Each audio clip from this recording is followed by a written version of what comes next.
মাদারীপুরের ভুরঘাটা বয়তিবাড়ি খাল দিয়ে একসময় চলাচল করত বড় বড় ইঞ্জিন চালিত নৌকা, পরিবহন করা হতো কৃষিপণ্য। অথচ সেই খালে নেই কোনো পানি প্রবাহ। কালের বিবর্তনে এখন কৃষি জমিতেও সংগ্রহ করা যাচ্ছে না পানি, দিশেহারা চাষিরা। শুধু এই খালই নয়, জেলার এমন অসংখ্য খাল গলার কাটা হয়ে দাঁড়িয়েছে কৃষকের। তাদের কথা মাথায় রেখে মরা খালগুলো প্রশাসনের কর্মকর্তাদের সঙ্গে নিয়ে পরিদর্শনে যান মাদারীপুর ৩ আসনের সংসদ সদস্য আনিসুর রহমান তালুকদার খোকন। আশ্বাস দেন খননের মাধ্যমে সচল করার। এতে খুশি প্রান্তিক চাষিরা। কৃষিখাতে যে পানিটা সময় মতন যে প্রয়োজন ওইটা আমরা সময় মতন দিতে পারি না। খালে মিশিং বসাইয়েই আমরা পানি পাইতাম, এখন পানি পাই না। যে খালটা কাটতে মনে করেন একটু পানির ব্যবস্থা করে তাহলে এই সবথেকে বেটার হয়। খাল কাটার দরকার, খালে ব্লকের লেগে পানি কাজে পাওয়া যায় না, আর নৌকাও চলে না। এলজিইডি বলছে মরণ দশায় থাকা খালগুলো অগ্রাধিকার ভিত্তিতে তালিকা করে পাঠানো হচ্ছে দপ্তরে।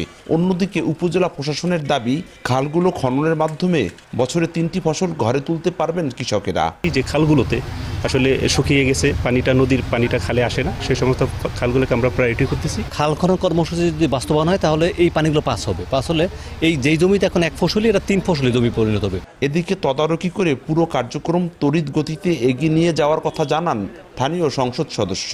বিগত দিনে খাল খনন কর্মসূচি হয়েছে, কিন্তু সঠিকভাবে যে তদারকি হওয়া দরকার বা জনপ্রতিনিধি যেভাবে কার্যক্রমটা বুঝে নিবে সেই জায়গাটায় একটা অভাব ছিল আমি মনে করি। কারণ কার্যক্রম হলেই হবে না, সেটা যেন যে কাজটা হলো সেটা তদারকি করে সেটা যেন সঠিকভাবে আমাদের যে কৃষকরা যে এখান থেকে একটা উপকৃত হতে পারে সেই দিকে আপনার তাকাতে হবে। দেখবেন আমি এখানে দাঁড়িয়ে আছি, মাঝখানে কিন্তু এখানে মাটি, ডানে পানি বামে পানি, কিন্তু কেন পানিটা এখান থেকে সরছে না, এই জিনিসটা আমাদেরকে উপলব্ধি করতে হবে এবং আমাদের জনসচেতনতামূলকভাবে এবং আমাদের যারা জনপ্রতিনিধি আছে, ইউনিয়ন পরিষদের চেয়ারম্যান মেম্বার আছে, তারা তাদেরকে সাথে নিয়ে এই কার্যক্রমগুলো আমরা তদারকি করব। আশা করি আমাদের যেসব ডিপার্টমেন্ট এই খাল খনন কর্মসূচির সাথে জড়িত আছে প্রত্যেকের কাছেই, প্রত্যেক মন্ত্রণালয় থেকেই তাদের কাছে তালিকা চাওয়া হয়েছে।